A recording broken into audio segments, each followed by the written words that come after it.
Terrible Thing to Waste, Environmental Racism and Its Assault on the American Mind by Harriet A. Washington. Giving this book a solid 5 out of 10, but not because you think. So this book, let's get into it first. The big summary of why I think it is that way is because her evidence is amazing. That's what gets her the 5 out of 10. But the reason it doesn't get a 10 out of 10 and 5 books, it's only 5 points, is because I don't think she's a good writer or her editors did her dirty and didn't do their job well. Both of them were probably true, honestly. She went to a bunch of prestigious universities and whatnot, which Ivy universities aren't what they used to be. But anyway, I'm very open to the idea of environmental racism because, and not in the hippie. Environmental racism, the way she states it, is systemic racism that bleeds through on an environmental level and is still present due to policies from back then. And by back then, you could even refer to the redlining days of the early 2000s. So, or you could go all the way back to slavery. She lists a bunch of examples and she goes somewhat chronologically. Her evidence is amazing. Her research is fantabulous.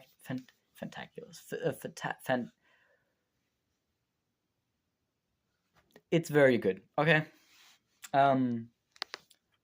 Fabulous. Fantastic. I was mixing fantastic and fabulous. Anyway, so she does a really good job at researching, and she finds a lot of evidence and a lot of things I didn't know about, and I actually took notes on it. I was like, oh, this policy probably needs a change. I'm going to do a deep dive because I annotated the whole book. This policy needs a change because it leaves things up to the individual. Like, for example, one spot. Well, show you as an example. For example, one spot, she talks about how there was this mother of a black son, and he was put into the school, and she knew he was very gifted. She knew he was very smart, and she wanted him to be tested because he was put in the lowest available classes right away for the dummies. And then after a lot of fighting to get him tested, she got him tested, and he instantly got placed in the higher intelligence faculties in the classes that range. Now, that's very interesting, right? And my annotation on that was the problem here is that you're leaving it up to the teachers and up to a few people to judge how smart this child is when they arrive. There is no policy, there's no federal or state policy that I have seen or that this book mentioned that a child, when they go into a school, has to be tested for intelligence. For example, when I came to this school district, they just said, okay, we'll put you in some class. And I also had to fight very hard to get it retested because that's extra money the school doesn't want to expend. Why would the school spend extra money on psychologists to do an IQ test? That's just extra cost and extra hassle. It took a while, and anyway, I'll talk about that another time. So, but then this doesn't prove systemic racism, then this proves systemic inequality. Or rather, leaving an opportunity for racism, right? Because within the system, you're leaving the opportunity that a racist person comes in and then gets the opportunity to act racist from within the system. But the system itself, therefore, is not racist, since that flaw has nothing to do with racism, since it does not prioritize nor, like, I had a hard time getting into honor classes too, and stuff, just because they didn't want to retake, like, let me do an intelligence test. Anyway, but that systemic racism means something very different from individual racism perpetuated through flaws in a system, but systemic racism would mean that you as an individual do not have impact over changing it, and that the system specifically targets a specific race and specific groups to disadvantage them. Meanwhile, if anything, that policy or lack thereof would be a detriment to people moving from one school district to another. You could say that's immigrant behavior. You could say that's rich people behavior because they have the money to move all over. I mean, you can interpret that quite differently. So there's very different things, and a deep dive. I'm definitely going to do a deep dive because it's very interesting. Once I get my notes back, because I turned them in for my English class. Anyway, we're reading this book for English class. I didn't want to do the Handmaid's Tale for the second time. And I like stuff about toxins in the environment. I mean, if you go on my channel, you'll see tons of shorts about this plant eliminates toxins, and don't eat this, and don't have the phone too close to you, and like I have it a full arm length away from you right now. Anyway, um, so I think she has a lot of really interesting evidence that I really enjoyed reading about, but that she wasn't. And I'm not against the proposal that environmental racism might exist from prior policies that still exist to the modern day. The problem is just she's not a good writer, and her editors didn't do a very good job at cleaning up. Or who knows, maybe they did clean up a lot. But I'm giving her some credit. I'm saying that she did this amount of writing on her own very well, and then her editors just didn't do much. But who knows? Maybe it could be both. Maybe she and her editors weren't too good. But and then a lot of the examples, she has to go through chronologically, and a lot of the examples have either been fixed or are now no longer racist. The problems of race, but more problems of class, and have transitioned into that. Now here's the dichotomy of, would you say it is racist if it originated from racism, but now no longer is racism and it became more of a class war, but still is rooted in that because of economic disadvantages and whatnot? Or would you say there was enough opportunity to change economic status, and there's enough movement, socioeconomic movement available, and because of that, you could have the advantage to move, you could have the disadvantage to move down and up the socioeconomic ladder. And so, depending on how you fracture that dichotomy, she's right or she's wrong. But I just don't think it's written very well. Another example is when you talk about something systemic, you're talking about something that you can't change yourself. But when you start talking about the education system, and okay, I'll skip past that because not everyone has the luxury of being able to take off to homeschool and whatnot.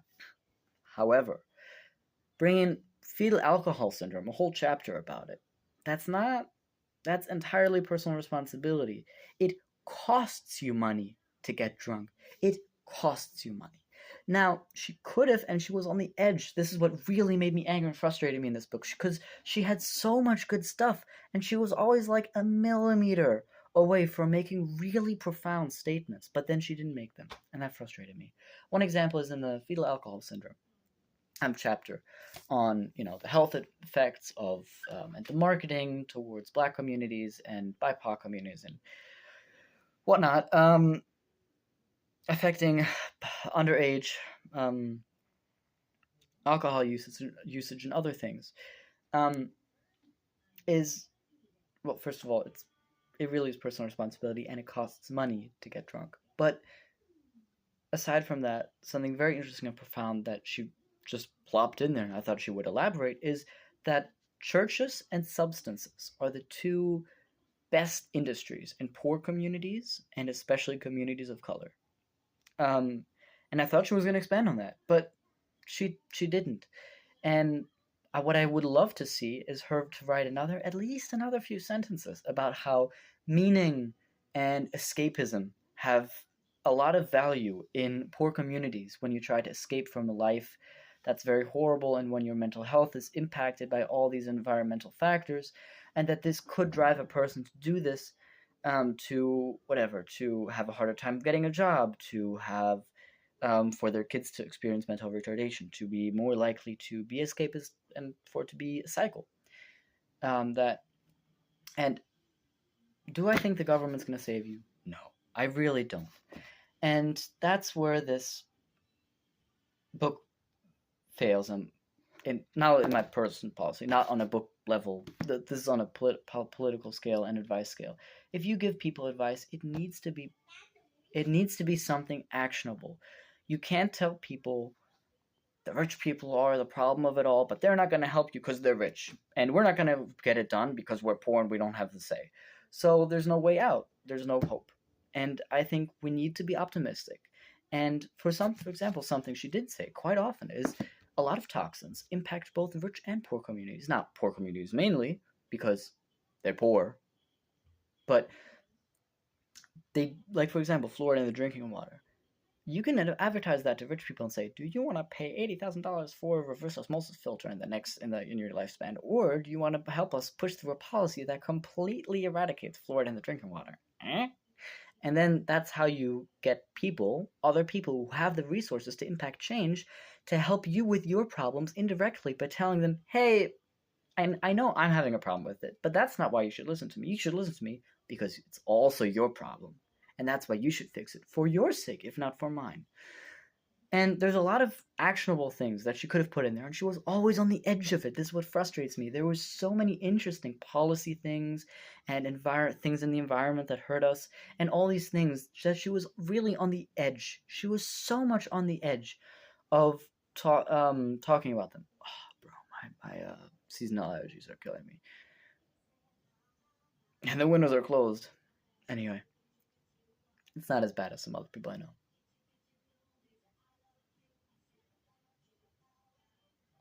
TV in the room. Um, Sorry, completely distracted.